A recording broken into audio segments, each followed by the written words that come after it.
Perfect. So, now that we're all here, I've done a brief introduction for you all, but if you could just start off, all three of you work in very different capacities, kind of across the humanitarian sector.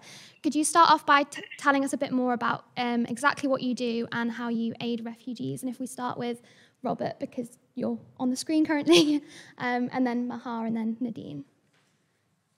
Sure. Well, I mean, I probably can't give you an exhaustive list of our engagements, but I mean, the summary being, I guess, I work for UN Habitat, which is the Human Settlements Agency. So we started off working mostly on housing, basic services, to a certain extent, kind of broad physical infrastructure of towns and cities and that sort of thing. We come into the question of refugees from a few different angles, partly the question of host cities and host communities and the facilities and support that are required to assist with that.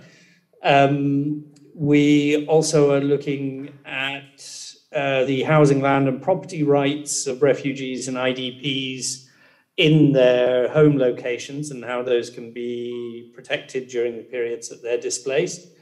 We're also tending to look at some of the questions around social services provision and that sort of thing as well, although that is a little bit more on the edge of our kind of work. And then where refugees and IDPs are involved with becoming sort of part of other kinds of vulnerable communities, for example, slum communities, minority communities, these kinds of things, we tend to be concerned about that as well. The range of what we do, the basic two areas are policy advice and technical assistance. So policy advice, we're working with member states and with local governments quite a lot of the time on what are the right policy approaches and what are the different tools that they can use to handle the challenges they face. How can we mobilize more resources for addressing the different issues that they need to deal with? And the technical assistance is where we will have people on the ground. So, for example, you know, we're at the moment, what are we doing? A good example might be we're working with Syrian communities in Jordan, Lebanon, Iraq, other places on documenting their housing, land and property rights back in Syria, and then negotiating with the Syrian authorities of what kind of recognition that we can get around that and what sorts of protections. This week I've been in the Human Rights Council, where so far the discussion has been fairly dominated by the questions of Ukraine, but we're also expecting next week to have a lot of issues around vulnerable communities in the post-COVID-19 era, and also a lot of questions about how do we provide adequate housing and adequate basic services for all. So I guess that's an attempt at the not too long summary. Thank you. No, that's brilliant, thank you. I can't wait to expand a bit more on exactly what you do and why. Should we have Maha, if you can explain kind of what your role is? Yeah, sure. So I'm a human rights barrister. I am one of those activist lawyers, so labelled by Priti Patel. I provide legal assistance and representation in court to refugees and asylum seekers. I've got predominantly legal aid practice, which means that I deal with I have a lot of vulnerable clients, and they could include victims of torture, victims of trafficking. So I have a very emotionally potent caseload. That's in a nutshell, that's what I do. And I'm currently at Garden Court Chambers. Perfect, thank you. And Nadine, do you want to tell us a bit about Ethnovision and what the organisation does? Sure. My name's Nadine Helajzen. So my background is I'm an anthropologist and photojournalist. And for the last 20-odd years, I've been supporting vulnerable communities in post-conflict societies. My father was a stateless political refugee from the former Yugoslavia, so I'm particularly interested in this experiences of intergenerational trauma that sort of passes down through the family and can speak firsthand of that. In early 2015, I repatriated back from, I was in Australia at that time, but I returned to the former Yugoslavia, to Belgrade, actually to Sarajevo first and then Belgrade, where I founded this organisation, Ethnovision, slightly before the crisis really started picking up.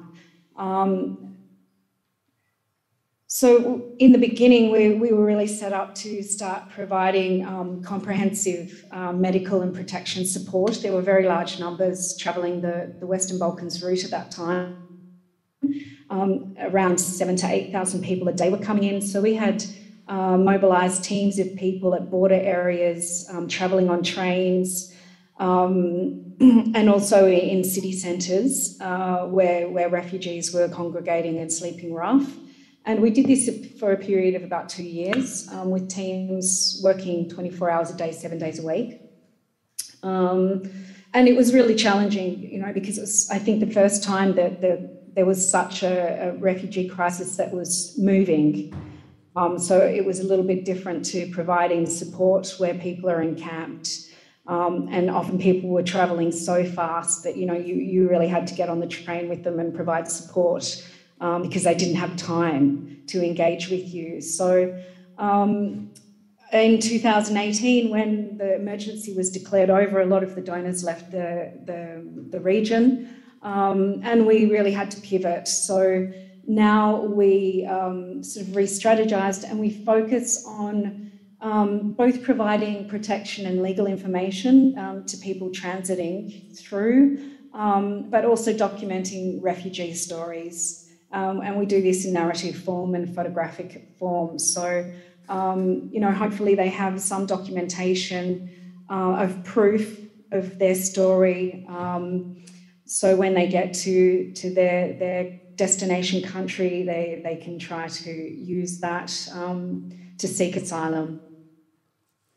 That's brilliant, thank you. All three of you do such important roles within this sector and obviously have quite like a wide range of practical help for refugees.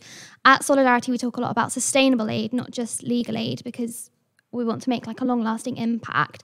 And I'm going to ask each of you kind of why you decided to do this specific type of aid. If we start with you, Nadine.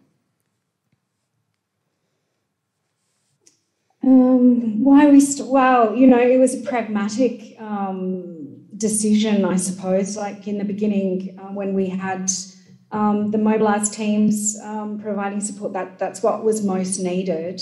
And again, you know, when we had to sort of re-strategise and fine-tune our operations, this was something that the beneficiaries themselves expressed that they needed. And I think when we talk about sustainable aid, that's one of the most important things, is that we need to design programs in partnership with the beneficiaries of those programs, because too often organisations take this top-down approach, providing what they believe that people need, and there was a huge amount of wastage during this crisis because of that. I think there's still a warehouse in Belgrade that's filled with baby carriers, you know, because for some reason everybody was donating that, thinking that's what was needed. So I think that's one of the most important things, and that's one of the principles that we follow at Ethnovision. That's brilliant. And Maha, if you want to kind of follow on from that, obviously you both work in different regions, so if you could kind of talk a bit about that. Sure. Sorry, you're cutting out a bit, but I think I understood what you said. So I'm a natural empath, and so I chose to work in the area of human rights because I guess it's because it's people focused, and it's an area of law where you can really make a fundamental difference in someone's life. And in the area of refugee law, it can translate to literally mean the difference between life and death. And so for that reason, it remains for me one of the most rewarding areas of practice as a barrister. And legal aid is vital to my clients because it provides access to justice for the most vulnerable people. I think, to put it simply, exclusion of legal aid is exclusion to sort of social justice, basically, or access to social justice. It's as simple as that.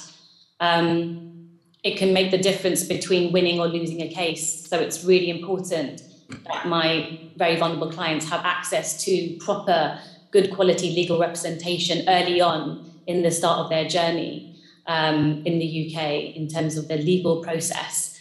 They've already got so many things that they're trying to navigate, as well as the trauma that they bring with them, not just because of the journey, but because of what's happened to them in their home country. And then they come to the UK and they're dealing with the barrage of information, and processes and procedures that are just new to them. So access to legal aid is vital because, as I said, it's access to justice. It means that they have the best chance of winning their claims, and if not their claims, then certainly their appeals, which is where I come in as a barrister. So I come in at the point where the Home Office refuse an asylum seeker's refugee claim.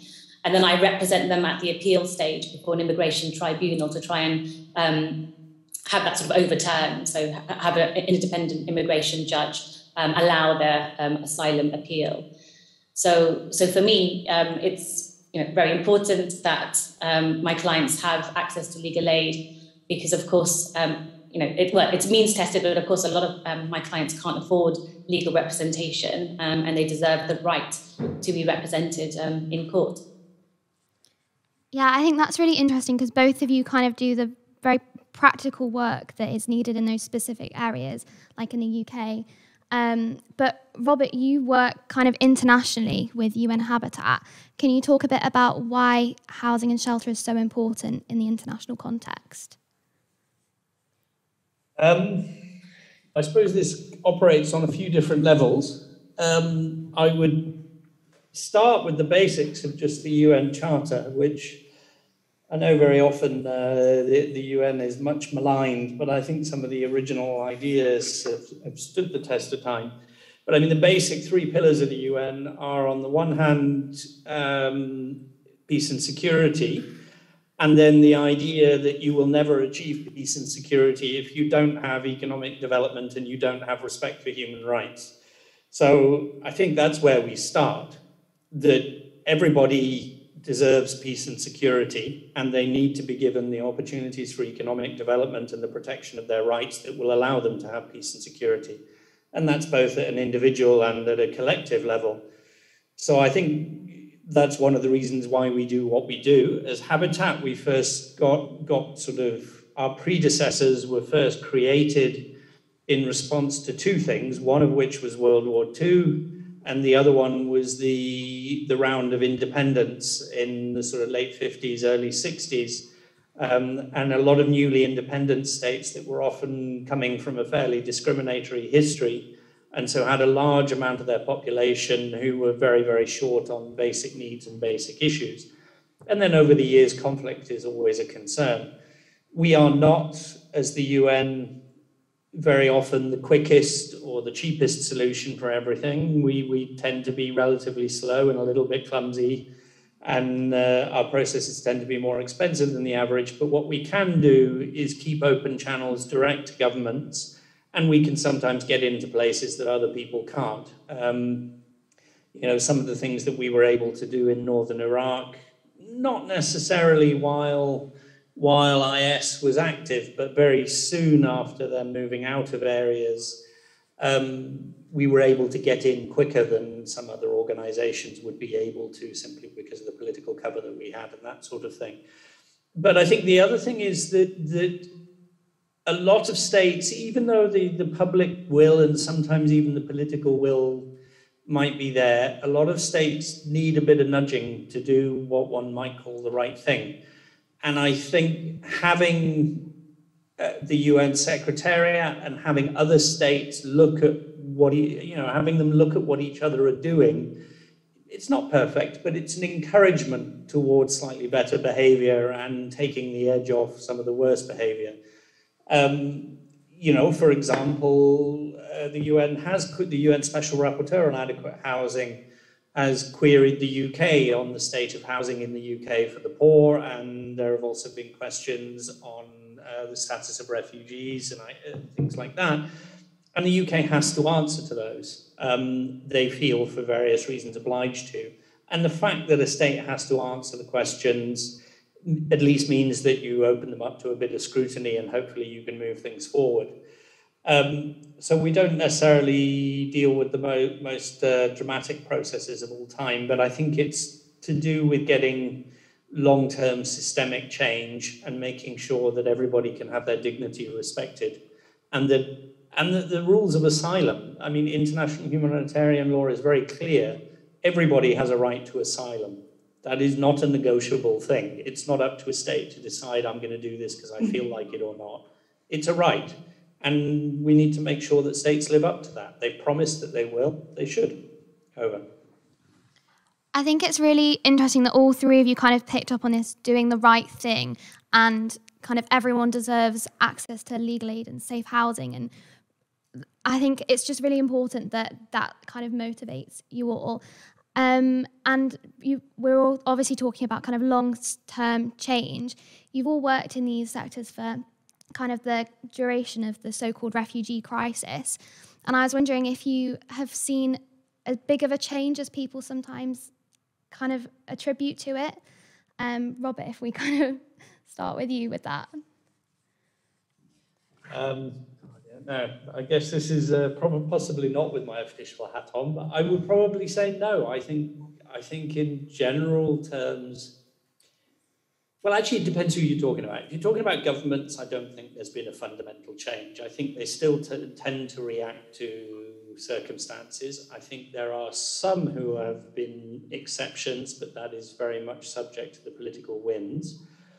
I think the current experience with what is emerging with Ukraine, to a certain degree, while the response has been very positive, I think just goes to show that if something hits the headlines and grabs the public attention, then governments will think, oh, I need to respond. They don't necessarily do it all. I think the UK government, from what I see in the news, seems to be fairly reactive rather than proactive on a lot of these things at the moment. They're being pushed to do the right thing. They're letting it happen, so that's good, and they should be congratulated, but they're not really out front leading the charge. So I don't think things have changed in that regard, but I think what has changed is the way the public engage, and I think this is true in so many different fields, but the ready access to information that the public has through social media and through the digital world means that people know much quicker what's going on, who's moving where, what the scale of a crisis may be. And public demand for change comes much quicker than it used to. Governments used to be able to lock these things away in a corner and say, it's up to us, let us get on with it. They can't do that anymore, at least not very readily. So I think that does change the equation to some degree. And it makes activism a lot easier. And I wasn't joking when Maha made the point about activist lawyer. I think to a certain degree, activist is becoming a badge of honor, really, in that we've seen a number of cases, you know, even in the extremes of war now, where citizen activity is changing outcomes. People go out and say, I'm not going to put up with this. I want it to be a different way. I thought it was wonderful, some of the cases we saw in Glasgow, where people said, no, refugees and asylum seekers are part of our community, and we will not let them be taken away. That kind of thing, I think, has been a big change, and I hope that that stays and spreads and continues. Over. Yeah, I think that's really insightful. Thank you. Maha or Nadine, do you have anything to add to that? Yeah, I mean, there are two things. First of all, from a practitioner's point of view, so in the legal aid context, a lot has changed, and that's just a direct result of the cuts that we're experiencing, the constant cuts that we're experiencing to legal aid over the last few years.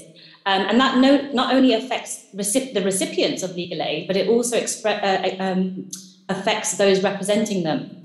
A colleague of mine, Jo Wilding from Garden Court Chambers, has written extensively on legal aid. And if you're interested in legal aid and sort of technical details and processes and procedures, then you should read up on her stuff. But I just want to quote something from her. She's written a book about legal aid, but also she's written a report that was published in 2019. And effectively, the report highlights that when considering a three-part relationship of a working market of legal aid provision, so that's financial viability, quality of work, and access for potential clients, it's only ever possible for practitioners to manage two of the three. So providers that have tried to provide a high quality of work for a high volume of clients have gone out of business. Providers that wish to provide high quality of work and remain afloat have had to limit their client intake. And providers behaving in an economically rational way in this context and not limiting access to potential clients are extremely unlikely to be providing high quality advice and representation. So in other words, you can't have all three. And actually in my professional career, I have experienced firsthand what that can look like. So I used to work for a really amazing organisation called Refugee and Migrant Justice, which, as a direct result of the legal aid cuts, went into administration whilst I was still working there. So we were told that we had 10 days to shift. I think at that time we had 10,000 clients. We had 13 regional offices and 270 staff. In 10 days, we were told we were going into administration, and all these poor clients had to be shifted off to other legal aid solicitors. So I have witnessed and experienced firsthand what that can mean in terms of, the drastic results of, cuts to the legal aid sector. And unfortunately, I'm not very sanguine about the future in terms of structurally, things are just getting worse in terms of legal aid. But I do share optimism, the optimism that Robert was expressing earlier about activists and people being proactive in representing refugees, and I don't mean just legally, sort of representing them as people, and just speaking out for refugees. And I think we need to really acknowledge the immense contribution that refugees can make to host countries. And again, touching on what Robert said earlier, we also need to emphasise the need for international cooperation, that refugees are a collective global responsibility, not just the responsibility of some states over the other. And we really need to move away from this idea of criminalising asylum seekers and dehumanising them, And unfortunately for immigration and asylum lawyers at the moment, it's a very difficult time. It's a real hostile time to be an immigration and asylum lawyer. We have, the National and Borders Bill 2021 is soon, it is going through Parliament. And that's been described by some human rights lawyers as the biggest legal assault on international refugee law ever seen in the UK.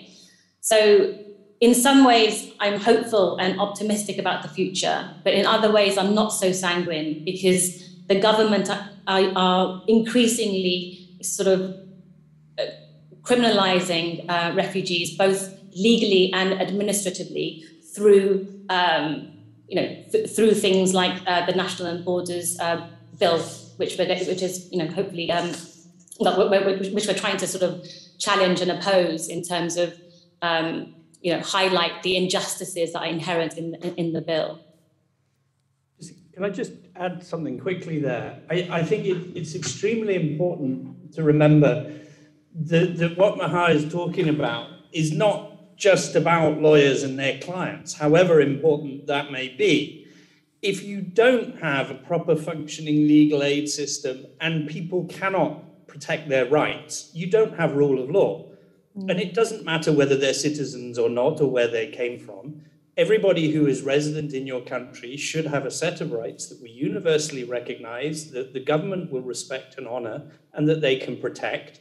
And lawyers should be able to fight that, as Maha was saying earlier, to the maximum quality possible. If you don't have that, the whole structure of your system is questionable, and you, as the rest of the citizens who think, well, I'm not a refugee, so it doesn't matter to me. Yeah, but you don't really know, because it comes into a question of if some people's rights are negotiable, then maybe everybody's are. And one needs to be quite careful about those things. Over.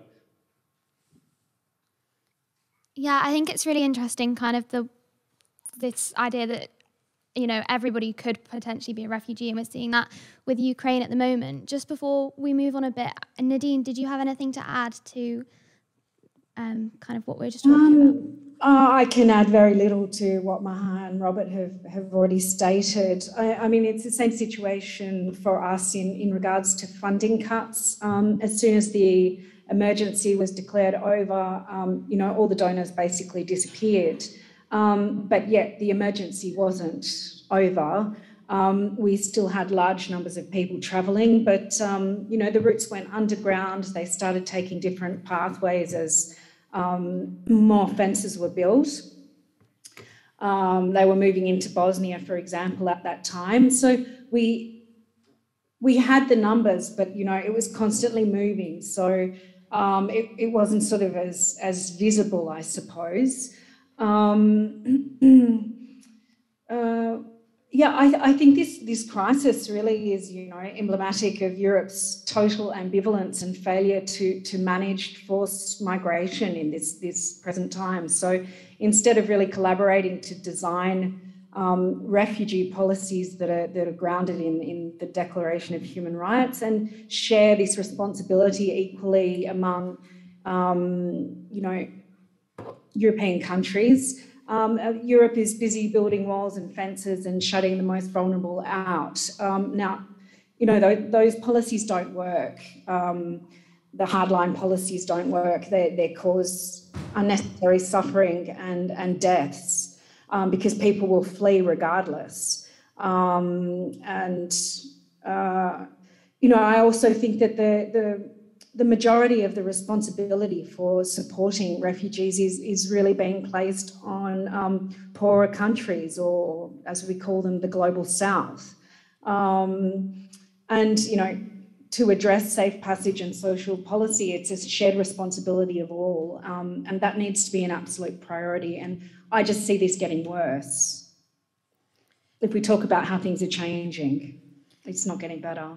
Yeah, I think that's really interesting that you've all kind of addressed these criticisms, and kind of the lack of funding has been touched on a bit. But I was going to ask you all kind of what's the biggest issue facing your work at the moment? If we start with Nadine, then Maha, then Robert, what is your biggest struggle at the moment?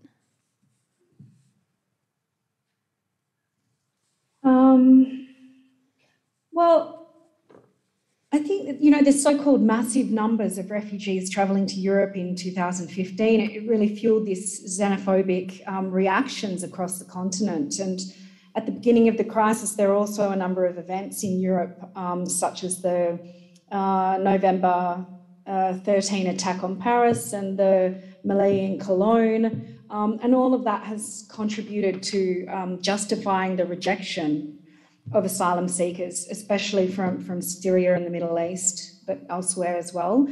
You know, and there has there remains a fear that terrorists can be travelling in the refugee columns. And so we have this distrust and hostility in Europe towards non-Europeans fleeing war and persecution. This is very much seen even, you know, in the media reporting on Ukraine. Which is quite, you know, openly racist. So, you know, and also the obstacles in Eastern European, you know, along the Eastern European routes that were really created to deter this movement of people. It produced all these dramatic images, which also fed into anxieties. So, I think, you know, there's a perception that integrating refugees into Western societies is not a possibility, or it's not compatible. So what we really need to do is change public perception, and this is extremely important and needs to be facilitated on a much bigger scale through advocacy. So that for me is a really big challenge. And we try to do that through some of our storytelling and imagery. To sensitise people, to make them better understand, you know, the backstories of refugees, why they're leaving, and you know, their hopes and dreams for the future, and just basically, you know, that they're human just like you and me, and have the same hopes and desires for the future. So I think another thing that's challenging is this, and it's connected to the public perception, but it's changing that narrative that's delivered by mainstream media around refugees, which is portraying them as these sort of hapless victims, and then conversely, the country that is going to offer them a home, you know, some sort of charitable saviour. So, you know, further work needs to be done on changing perceptions in that way. So, you know, this is extremely challenging for us. Thank you. Before we kind of expand on that a bit, Maha and Robert, Maha and then Robert, want to kind of talk about your perception of this? Yeah, I mean, I don't think I have too much to expand on what Nadine said. She's pretty much said everything that I already feel and believe, and I've in fact already touched upon. I have a big issue about how refugees are perceived, and I think we really need to challenge that. But funding is obviously a massive issue in my field of work for the reasons I've already explained. You know, there are amazing organisations out there doing amazing, incredible work, but they're just limited in terms of resources and money. So they're not able to deliver what they would hope to deliver. And maybe this might be a good opportunity for me to talk about my app very quickly, because this, again, feeds into what Nadine was saying. So my small, tiny contribution was to develop an app. I mean, I didn't develop it. I don't know anything about tech. I joined up with this amazing, with my amazing tech partner. They're called Super Being Labs. I had the idea of developing an app for refugees. And I had the idea because over the course of many years representing refugees, I realized, of course, that although they came to me for their legal problems and challenges, that refugees faced many other challenges, and Nadine touched upon integration and, you know, the idea of integrating refugees into the UK or to the host country. And so they faced lots of barriers in terms of integrating, and a lot of the barriers was just sort of lack of information, lack of resources. And as I said, there are many amazing organisations doing really good work, but they're just limited in terms of what they can offer. And I had an idea. I thought, oh, wouldn't it be wonderful if we could empower refugees and give them the information so that they could themselves navigate through you know, life in the UK. So I teamed up with Super Being Labs, and we've made an app now, and it's now been launched. I would say it's a sort of soft launch, and it's been given to sort of individuals and small organisations. And the app provides resources, tools, and information for refugees to enable them to integrate into society, to become fully functioning members of society. So, for example, at what age do your children go to school? What do you have to do? How do you set up a bank account? I mean, those basic things that people need to be, as I said, fully functioning members of society. And it was just such a nice thing to be able to, you know, think about ways to empower refugees, because as Nadine said, you know, we often have this idea of, you know, maybe they're not as educated as us or sophisticated as us. You know, there's really, you know, awful sort of stereotypes that we have. And of course, you know, we look at absolutely not true, and we really need to dispel. We really need to, you know, work towards dispelling these, you know, horrible stereotypes that we have, and start humanizing refugees, and just give individuals, like I said, empower individuals themselves to be able to navigate what is, you know, quite a difficult system in terms of trying to rebuild their lives in the UK. So that's what my app hopes to do. And it's still at a very fledgling stage. So as I said, we've only my tech partner have only sort of given it to a very few choice individuals and organizations. And I should say that the app was built for refugees, but by refugees as well. So we had numerous workshops with refugees, you know, to ask them what would they need. You know, some of them, you know, further on in their journey, some of them fairly early on in their journey of integration into the UK, to ask, you know, what would they need to be able to feel like that they can, function better and have all the resources that they would need. Yeah, that's really amazing. Thank you. I think it's really important that you both kind of touched on integration and kind of public perception. Robert, do you have anything to kind of add on to this? Well, I certainly agree with what's been said before, and I like the idea of that app as well. I mean, please, Maha, if there is any information available on that, that would be very useful. I would love to share that with some other colleagues as well. Thank you. I think the problem is what do I put my finger on as the entry point for some of this? I mean, there's the dreamy side of me that says I would love to see more political will and more political consistency, because it frustrates me a lot of the time that we keep having to discuss again and again issues that shouldn't be up for discussion. Governments have a set of obligations that they are meant to fulfill no matter what. They've signed up to that. They've been signed up to it for, 80 odd years now. Yeah. We shouldn't have to keep fighting that again and again and again. And that should then translate through into budgetary commitments for the states that are able. It should also mean that some of the sort of more complex and challenging regulations should be reviewed to make the situation easier. But that may be too optimistic. And I guess the biggest thing short of that I wish I could see would be a kind of flattening out of the funding cycle in a way, in terms of, as the other two speakers have highlighted, we are definitely in a trough at the moment. There is a lot of funding is down for all kinds of areas, really. In my world, a lot of what used to be done quite multilaterally and cooperatively amongst states has become very bilateral and individualistic. Countries want to stick their label on it and say, I did this. They don't really want to work together as much as they did. And that means that, for 4, if you're lucky, 5 or 6 years, you might get quite good funding for something.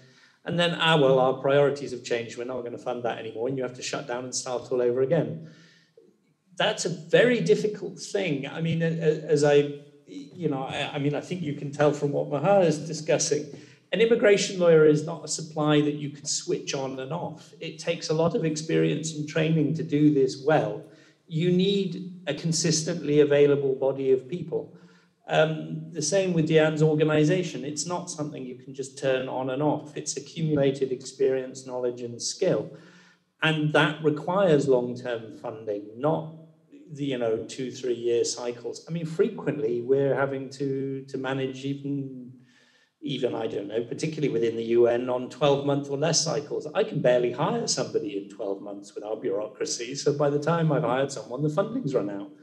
It's a crazy way of doing things. And I think if that could be stabilized around some kind of greater recognition that there needs to be a consistent treatment and approach, then that would help significantly. And surely within, I suppose I shouldn't be saying this in a British forum to a British audience at the moment, but surely that can be done on a European level, because clearly the scale of the issue is a European question. And it's all interrelated. What happens in one country has a direct knock-on impact on what happens in another. Over. Thank you. I think this kind of brings me on to the next question. You've obviously all said that kind of these major issues of funding, public perception, integration, kind of will to do things. But what do you see as the future of sustainable aid? Kind of your hopes, but also your practical beliefs on what it's going to become? Robert, if we maybe start with you. I think I would pick on 2 particular things, which might be a little quirky. One of them, I would say I would like to see, while the question of guarantees and things like that has to function at the national level, I would like to see a lot more discussion of localization of a lot of the service provision and this kinds of thing, so that we can strengthen the kind of community-based approaches to a lot of this, because there's a lot of, in many, many countries, there are a lot of host communities who've shown themselves to be absolutely incredible hosts. And with a bit more support and a bit more assistance, they really could keep that going on a consistent basis over time. So I think I would definitely like to see that. I did have another one, but it's completely gone now, and I'm sure it probably can't have been that vital. But yeah, that localization of it would really make a lot of difference for me. And And then I suppose for sustainability, sorry, it's come back to me now. What I was thinking about is, you could, of course, with a refugee or an asylum seeker, one of the cardinal rules is they make their choices. You don't make their choices for them. They should not be forced into situations that they do not want to be in. And within that scope, making sure that they've got a real range of choices about what their future means. Give them the option of fully integrating into their host community where they end up, if that's what they want to do. But wherever possible, provide support that if they want to return to their point of origin when the circumstances are right, that they have some guarantees and assistance around doing that. But obviously that comes with a very, very heavy caveat that it must not be abused and people must not be forced into situations that they don't want to be in. Over. Thank you. I think the kind of idea of refugee autonomy and individual autonomy is really important. Also to remove the burden from, the idea of a refugee is not a forever public burden. These are productive members of society. If you give them the opportunity, they will more than pay for any costs that they impose. Usually most immigrants create a net tax benefit for their host countries. These are not people who are a burden on society. Give them the opportunity, allow them to integrate, and then you won't have to think about, can we afford this or not? Over. Thank you. I think that really nicely culminates kind of these themes that we've been talking about. Maha, do you have anything to add to kind of how you see the future? Again, just in the context of legal aid, at the moment, what we have in terms of the legal aid structure is a very rigid system. So there's fixed fees and very low pay for legal aid practitioners. And I think the whole system just needs to be simplified and made easier in terms of who is eligible. And they should have access early on to legal aid and to the resources that they need. And we need to remove these so-called legal aid deserts. In terms of geography in the UK, it's not sort of equitable. So there are areas in the UK where some refugees just don't have access to the resources, don't have access to housing, to community care, to legal aid providers, and that's why they're called legal aid deserts, because there's literally nothing there for them. And so they let's just say, for example, their point of arrival is London, so they end up in London, but then they eventually get dispersed right outside London to other areas of the UK, and they could potentially end up in, like I said, one of these legal aid deserts where they just don't have access to anything. So we need to try and level up that sort of playing field and make sure that these legal aid deserts don't exist.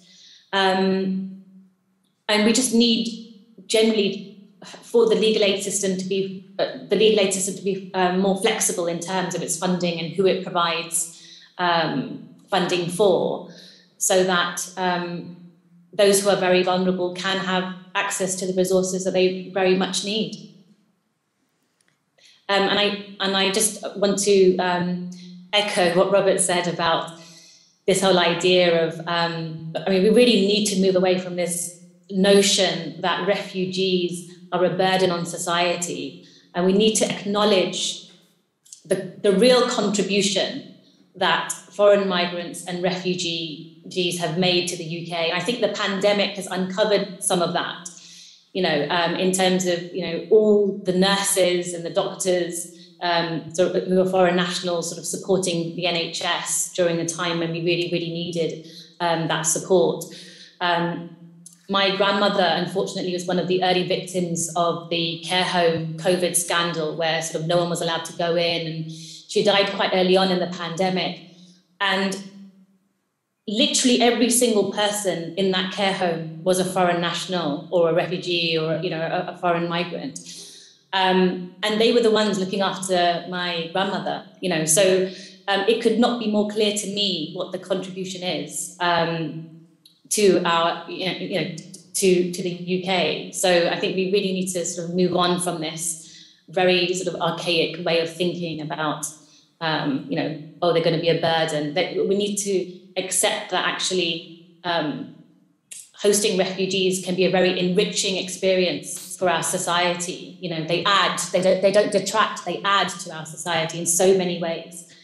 And I think once we get over that mindset, then only then can, you know, things progress in the way that they should. Thank you. Yeah, I think that's really important to remember. And I think it's definitely key that you've all kind of pointed that out and spoken on it.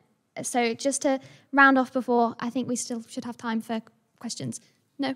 Okay, just to finish off, Nadine, can you just say kind of what your hopes for the future of legal aid are?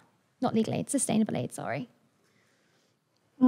I can't add too much more to what Maha and Robert have expressed already, and they put it beautifully. The localisation of service provision is you know, absolutely critical to sustainability of aid, because we're the ones that are left behind at the end of the day.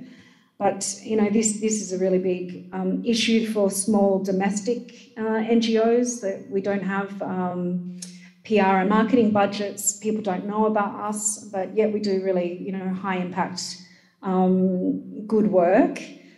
So, you know, I would encourage people, if they want to contribute to supporting refugees, to maybe find an organisation, a small organisation that they align with, and that they could provide support to. It doesn't have to be financial, but, you know, it can be online, graphic design support. There's a whole lot of different ways that people could help.